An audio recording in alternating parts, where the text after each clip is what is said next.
Hi everyone, this is Slay, your friendly neighborhood Uber driver.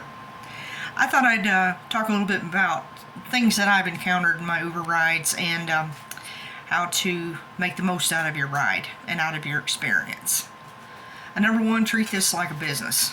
I mean, if you're wanting to do this full time, you got to treat it more than, okay, I'm going to make a good lick and then I can make my bills. Well, yeah, you can do it that way too, but you can make more money if you dedicate it and, make yourself realize that, oh, yeah, I could make some money from this as a business. Number two, get you a dash cam. Because riders like to lie about things. They like to try to get free rides, but saying you said this, you did that. All you have to do is tell Uber, well, I have it on dash cam. And then that's how they deal with it. Because they know if you got it on dash cam that you're covered. I remember one incident where this lady and her friend were really trashed, coming from some charity event, and she had left her purse in my car. Well, the final rider picked it up thinking it was his drunk girlfriend's purse. Well, the lady called me and she said, I need to know, I got a lot of things in that purse, and she was kind of insinuating that I stole it or something. I told her, I look on my dash cam. So I took my dash cam, told her what happened. Police lady talked to me over the phone and gave her Uber's number, blah, blah, blah. So I never knew how that resolved, but I really hope the lady got her purse back. Number three, keep your car clean. If you want good tips, keep your car clean inside and out. Keep it looking nice. Put seat covers in your car to protect your seats from people, because sometimes people really stink and they transfer that to your seat, which isn't all that great, of course. But you also want, number three, you want to declutter your car. Don't put if you can't fit mints and water and all this stuff, don't put it in there. I tried mints for the first time when I first started going, and my riders ended up just making a bunch of trash. So I decided to get rid of that. Plus, I got a 2018 Buick Encore, and it's not a big car. It's comfortable, but it's not big. And so I decided to get rid of that. And I used to have water bottles inside my car in the door, but I tend not to do that now, because one time a person that didn't understand English much, he was Spanish, I know some Spanish, but he took some drink of the water and then left the bottle in the car, which I was like, ew, so I had to throw that out. So if you can't put a lot of snacks in the car or candy or something that'll make the car look real cluttered, then don't do it. Number four, you should get something that plugs into your jack with a 12-volt jack, or what they call the cigarette lighter jack. You want to get that. I got a small one because I have a small car, and it's got two 12-volt jacks in it and two USB ports.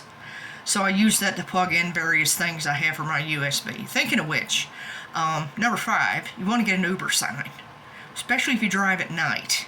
You want to get one that lights up, that the riders can see, because on more than one occasion I have gotten compliments and how they appreciate that they could see me coming a mile away and knew it was me. That helped them identify my car a lot better. Also, what am I on? Number five.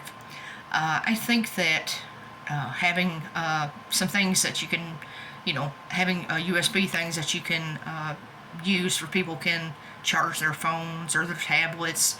That's most of the time they'll ask you, you got a charger? I got an iPhone or whatever. So it's good to get like one that has multiple ports on it and just plugs into one USB.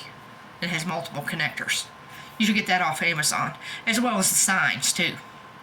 It's also good to, if you've got like OnStar, or you're able to get OnStar in your car, that you take advantage of the Wi-Fi, because it's like a mobile hotspot. A lot of customers like that too. Also, they also like, most of them like music. So if you have a Sirius radio, that's a good investment. All these things that you buy for your car, you have in your car, your maintenance on your car, if that's the only car you have, then that you use specifically for driving, everything can be a tax write-off. From the food you get when you're driving to even the things that you buy for your car. Okay, number six, keep track of your mileage. The mileage on Uber is pretty accurate, but it doesn't take into consideration, say you go on a long distance drive, but on the way back you don't get any rides for, like 40 miles till you hit the border of your state. Like I work in Toledo, Ohio. Sometimes I drive people to the airport. I've made pretty good tips before, but I don't do it as often as I used to because it burns a lot of gas. But you get a certain percentage per mile, so you want to count what it costs from where you drop this person off back to your state line, because you got to count that. So Uber will not count that. They only count the trips, the time there or the time back. They don't, of the trip itself. From the time you pick them up to the time you drop them off, that's the only thing they count. They don't count when you go the other way. Even if you're out of the zones that you're supposed to drive in, say I had to drive somebody to Columbus. Well, Columbus isn't my drive area, even though I'm in the state of Ohio. So I wouldn't be able to make any trips or get any rides up until I was in Lucky or Fremont or something. So you want to count those extra miles. Number 7, and I've heard this from other Uber drivers, you want to pack your lunch. I'm going to start doing that because I eat way too much fast food. It does burn up money that you could use for gas. And also, make sure you keep all your receipts of anything that you buy, whether it's like a pop or a quick snack or something. I have a bag, I have a little drawer by my steering wheel. I put all my receipts in it and my tips. So you got receipts, you get a little like a travel bag and put all your receipts in it. Keep track of them so at the end of the year when you do your taxes for that coming year, then you'll have them all on record and have them in your Excel or whatever you want to put them in. Because IRS might audit you one of these days and want all that proof.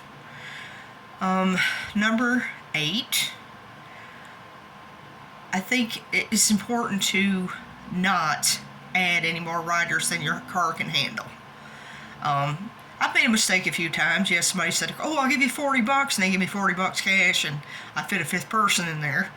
But if you only have a 4-seated car, 4 people, just fit 4 people. And say they have 8 people. They want to try to squeeze everybody in there like it's some kind of clown car. You can tell them that, they can split the Uber rides up. Just take 4, says, hey, you're going to have to call another Uber.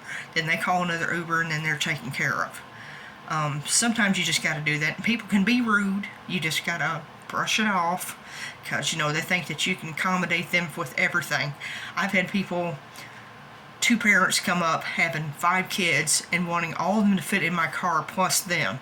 They said, "Oh, I can put one in my lap." And I told her, I said, "Yeah, and that child will go through the windshield if there's an accident." It's like they didn't care. So I tell them I can only fit 4 people, and if the kids are little, like a baby or something, especially in the state of Ohio, you have to, up until you're 12 years old, you have to be in a seat, some kind of restraint in the back seat. It doesn't apply for adults in the front seat or the back seat, but children always have to be buckled in. So if these people don't have a car seat and they can't take care of their kids or put their kids in anything, then you got to deny them. The only time I've accepted it is one night it was real late and I didn't know the lady had kids, so I went and picked them up. She didn't have anything, but I wasn't going to leave these kids in the middle of the night somewhere after a late night of daycare.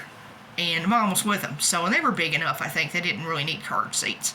So there's some, instances where you might run into some kids. I picked up a couple 16-year-olds one day, but, kids nowadays, they look pretty big. So I thought they was about 18, and I didn't know they were their age till after the fact. But I'm glad I picked them up because they were out in the middle of nowhere. So you always got to watch how many people you have in the car.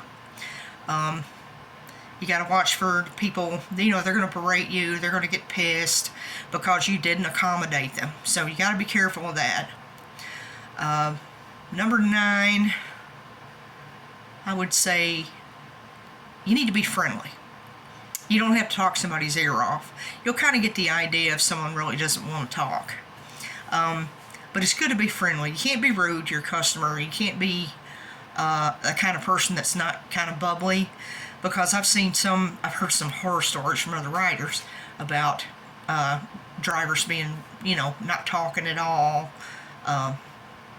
one word sentences, one word to answer, and just not being conversational. Some like conversation, some don't, So you got to keep that in mind. Number 11, only do what you can do.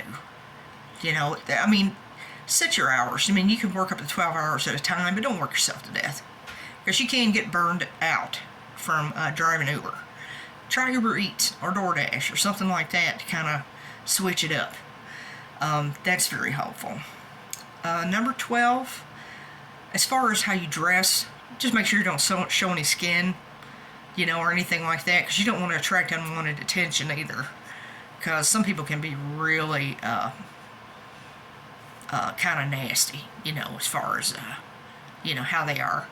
So you got to watch for that. They got perverts every once in a while, or they act perverted when they're drunk. Number 13, not an unlucky number, but number 13, what would be number 13? Here I am stumped. Air freshener. Have air freshener in your vehicle. Some people have some funk when they come into the car. Some people have, dirty jobs. That reminds me, get car seat covers, because a lot of people have dirty jobs, and you don't want their nastiness in your car. But some people have really bad hygiene, or they just got through smoking a joint and get in the car. I think everybody in Toledo smokes pot at this point. There's so many of them. So you want to be careful and watchful of that. That you always, I take, spray some air freshener. The best kind, I think, is Febreze Original with Gain. Seems like everybody likes that air freshener. So you squirt it before you pick somebody up. You squirt it after you let them out. And if you really smell bad, spray it a whole bunch in the car, and then get your windows cracked a little bit to kind of air things out. But always be conscientious of who you put in your car, who you don't put in your car. Don't be afraid to cancel if you don't feel comfortable with somebody. This should be number 14. Because your safety is number 1. And plus, it's your car. You can do whatever you want. Even though Uber sides a lot with the customers, they will side with you too. Because they also have safety things for drivers as well. So Uber does care about you. They do, just like any employer would. Though we're independent contractors. So I think that's about everything. If you have any questions, just let me know. Make a comment section. Tell me about your experiences or anything like that. So, nice talking with you.